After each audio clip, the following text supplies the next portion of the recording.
évidemment, ce besoin fait que beaucoup de pages se trouvent du coup périmées peut-être plus vite qu'elles ne le devraient. Au moment où je relis les épreuves, par exemple, les premières épreuves, il est arrivé précédemment que je n'ai plus, je ne retrouve, enfin je me reconnaisse plus dans ce que je corrigeais, dans le livre à paraître, et donc j'ai alors une sorte de relation tout à fait objective, et c'est une sensation qui me déroute un peu parce qu'au fond la seule raison pour laquelle ces pages ont été écrites, enfin s'écrivent et continuent de le faire, c'est au contraire pour essayer qu'elles me prennent en charge un peu, enfin dans la mesure où j'y arrive pas très bien tout seul, d'essayer d'y avoir un endroit, un appui, un recours. Et donc dans ce cas, je n'ai pas cette sensation du tout. Alors que des choses qui ont été écrites plus proches de moi, c'est peut-être en fait une illusion, parce que c'est pas toujours dans la lettre, c'est pas toujours très différent. Mais j'ai la sensation physique d'avoir un certain lexique qui tourne comme ça, et ce lexique, insensiblement, je m'en rends compte justement à ce moment de corriger des textes, évolue à mon insu, et quand je m'en rends compte, c'est parfois trop tard puisque le livre est en train de se faire. Mais là, ça s'arrange de ce point de vue. Je crois qu'il y a une sorte de dérive de la langue, comme ça, lexicale, où un certain nombre de termes, certaines répétitions tendent à s'estomper, à disparaître, et puis d'autres lancinances se produisent, qui me sont contemporaines. Enfin, et donc il y a ce phénomène d'écart, de rejet en arrière. Mais les textes eux-mêmes, enfin les poèmes, disons, sont pas travaillés du tout. Enfin, ils sont complètement bruts. Il n'y a pas de censure, il n'y a pas de coupe. Simplement, ils correspondent à des carnets, au fond, qui sont plus ou moins gros. Quand un carnet est fini, il y a quelque chose qui s'arrête. Voilà.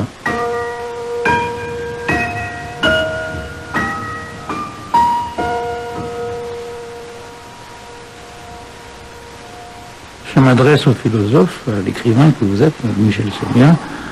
Qu'en est-il dans l'eau des fleurs quant à la question de l'humanité et de l'inhumanité? Jean-Michel Renard est aussi essentiellement un philosophe dans ce livre, qui ressemble aussi peu que possible à la philosophie. Il y a Heidegger ou Lacan dans tout, enfin pour autant que Lacan puisse être aussi considéré un philosophe, il y a Lacan, il y a Heidegger partout dans ce livre. C'est très étrange, et il a poussé si loin le refermement, le resserrement de ce qu'il avait à dire et penser sur lui-même, sur un idiome, dans une idiosyncrasie, une pensée pour moi, au degré éminent, je veux dire, c'est une pensée. Il n'y a pas tant de pensée que ça, même parmi la philosophie. C'est une pensée. Il faudrait que les philosophes la lisent, cette pensée. Eh bien, je ne sais pas ce que j'aurais pu lui dire. En tout cas, moi, je suis d'une extrême modestie, enfin, de ce que je comprends. Je vois bien comment ça court partout. Il y a des rhizomes, c'est rhizomatique. Je ne sais pas comment ça fonctionne. Ça circule, ça articule des choses. On sera long, Dupin le dit magnifiquement dans sa préface. On sera long à faire sien ce livre. On sera long à voir comment il l'articule, même pour nous, chacun, je veux dire, qui le lisons, des choses qui nous concernent, qui nous sont propres. Il faudra le rouvrir au hasard, reglaner des choses, se dire mais comment n'ai-je pas vu ça? Et c'est ça exactement qu'il me fallait. Et pourtant c'était tout proche. Je ne sais pourquoi, je pense à une scène, il faut dire, à la décharge, que Jean-Michel Renard connaissait et aimait beaucoup le cinéma, en particulier le cinéma oriental. Donc voilà, j'imagine une table recouverte d'une nappe blanche. Dessus sont disposés les victuailles, les objets propres à leur consommation, et d'un coup, l'auteur, d'un geste sec, tire à lui la nappe.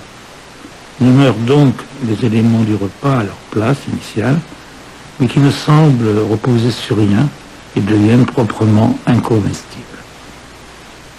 Cette métaphore que vous voulez faire de la langue qui disparaît et des mots qui restent. Ouais. Il tire la nappe de la langue sous nos pieds ou sur la table, et puis les mets resteraient, c'est-à-dire les mots.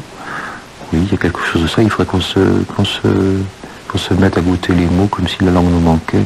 Je Soit de toute façon, on ne lit jamais assez les livres, comme si les mots pouvaient faire que la langue se dérobe. Peut-être que les écrivains ne savent plus assez faire ça. Peut-être que les poètes seuls peuvent le faire de nouveau maintenant, ou des poètes de cette taille-là, ou qui n'ont plus rien à perdre, et qui ferait que resteraient pour nous des mots sans langue, et nous aurions à reconstruire la langue autour des mots qui nous laisseraient. Ces premiers poèmes abandonnent complètement l'horizontalité, qui est l'ordre du discours, on pourrait dire, qu'on retrouvera différemment dans l'eau des fleurs. Et en revanche, il recherche la verticalité, c'est-à-dire qu'il y avait quelques mots, très rares, parfois un seul ou deux, ou syncopés, coupés, dans une longue verticale qui descendait comme cela, avec une sorte de mouvement par saccade, par sursaut. Et je crois que cette crise qui a été la sienne, crise du langage, crise de la langue, et nous employons ce mot avec beaucoup d'émotion, étant donné que la langue, en tant que véhicule du langage, a été l'endroit où il a souffert et par lequel il est mort. Et je crois qu'en effet, il s'est senti, comme il l'a écrit à propos d'André Dubouché, dans un très beau titre de cet ensemble critique sur André Dubouché, interdit de langue. Et je crois qu'il y avait comme une sorte de prémonition de ce cheminement qui allait être le sien, extrêmement douloureux. Et j'ai d'ailleurs trouvé dans d'autres livres, comme dans Le Détriment par exemple, des choses qui me paraissent presque prémonitoires de ce qui allait être son devenir. Je peux me permettre de trouver cela pour vous. Il y a longtemps que l'amour savoure d'être une des rares maladies graves de la langue, pas mortelle, hélas. Et il est allé jusqu'à la fin, jusqu'à la destruction de la parole, en édifiant peut-être un livre qui exalte la parole, mais en disparaissant derrière lui et en disparaissant dans l'organe même de la voix. Monnaie courante est un moment, je crois, charnière dans son propre cheminement, où encore la poésie, telle qu'il la conçoit, telle qu'il la reconnaît chez ses deux guides majeurs, qui sont Jacques Dupin et André Dubouché, il la recherche dans un cheminement qui leur serait peut-être assez proche, et en même temps, je crois qu'il ne trouvait pas, comme aurait dit Rimbaud, le lieu et la formule où installer sa parole poétique. Donc il y avait cette sorte d'hésitation entre le discours philosophique qui le fascinait et la parole en éclat de sa poésie.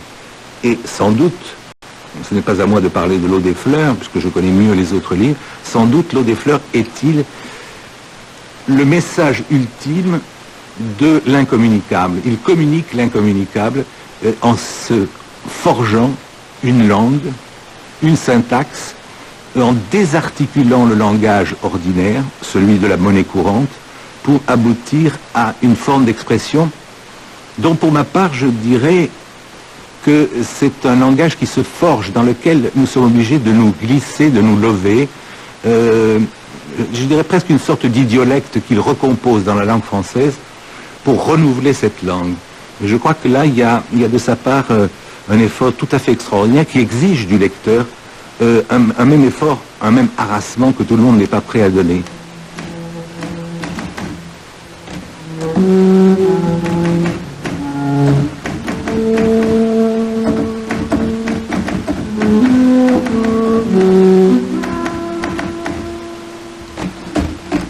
Au fond, ce sont des moments quand j'écris où j'essaye de ne pas penser ou le moins possible. Peut-être c'est gênant, ça, quelque chose d'un peu déroutant, mais j'essaye, c'est les seuls, les rares moments où j'arrive où il y a un peu de sorte de calme qui se fait, ou de vide. La langue tourne toute seule et je laisse faire, je laisse aller. J'ai l'impression souvent que à la fin d'un poème qui, au fond, est déjà le début du suivant, enfin tout ça, il y a de plus en plus un seul texte qui se déroule. Ces mouvements s'accumulent et s'annulent en même temps. Il y a une sorte d'annulation qui se fait justement par les contraires, enfin de sorte qu'à la limite,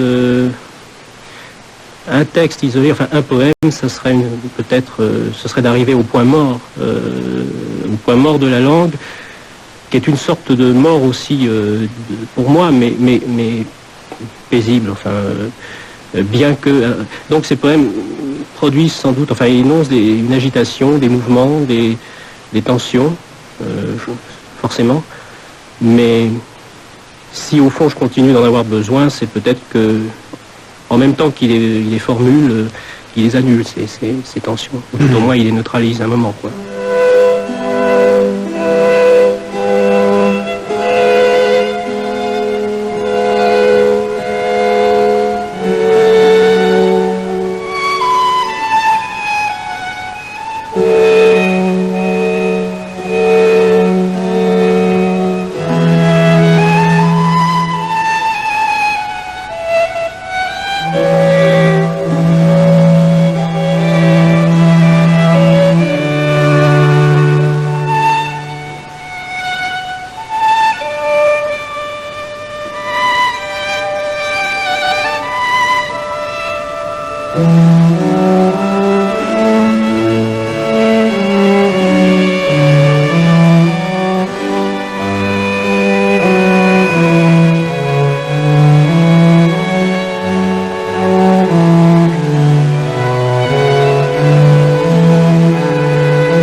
Jacques Dupin, vous parlez en préface à L'eau des fleurs, un livre impénétrable. Jacques Dupin, vous parlez aussi d'une logique démentielle. Alors, comment lire L'eau des fleurs, Jacques Dupin? Eh bien, j'ai eu personnellement beaucoup de difficultés à lire L'eau des fleurs, puisque je commence ma préface par ces trois mots que vous avez cités, un livre impénétrable. Et ensuite, après plusieurs lectures et des incursions fréquentes, eh bien, c'est plutôt le livre qui m'est arrivé, qui m'a absorbé plutôt que moi comme lecteur qui a pu diriger mes yeux à travers le texte. J'ai été capté, j'ai été capturé, et puis ensuite j'ai essayé de trouver difficilement un chemin, des clairières, des passages plus ouverts, et puis aussi il y a l'habitude de ce langage désarticulé, cassé, brisé, mais en même temps aussi aggloméré, avec des très longues phrases et des parenthèses, des incidentes. On arrive très bien à s'orienter à travers le livre, mais il faut un certain effort. En effet, il n'est pas livré comme tel, et même je crois qu'il est volontairement défendu, plein de défense et de... Je crois que le mot piège a été employé tout à l'heure, c'est peut-être pas le mot qui convient, mais malgré tout, les détours et les discordances, les arrêts, les reprises rendent la lecture difficile, mais pas du tout impossible. Et en tout cas, ça vaut la peine de le lire de bout en bout et d'y revenir. On ne peut pas le lire de la première à la dernière page. C'est une masse de prose qui ne se livre pas. Vous, Jacques Dupin, vous précisez qu'il n'y a pas de récit codé. Il s'agit d'un livre obscurci et non obscur, dites-vous. Oui, c'est vrai, mais c'est parce que dans l'esprit de l'auteur, de Jean-Michel Reynard, je pense qu'il voulait aussi déconstruire volontairement, selon le mot qu'on a trouvé tout à l'heure, qui est mieux que détruire, en effet. Et dans cette déconstruction, s'élabore une pensée sauvage, je trouve que le terme est juste. C'est une pensée sauvage qui cherche à se formaliser à travers des tournures archaïques, ou bien empruntées aux langues germaniques, ou bien aussi au jargon philosophique et à la langue des psychanalystes. Enfin, il y a énormément c'est une agglomération comme ça de diverses langues, mais qui sont toujours dirigées par une volonté comme ça d'accumuler l'obscurité. D'ailleurs, il dit quelque part, je crois vers la fin, il parle de son livre, de la langue qu'il a forgée, en parlant d'absconcité. C'est donc clair pour lui que c'est pas clair, que c'est volontairement abscon.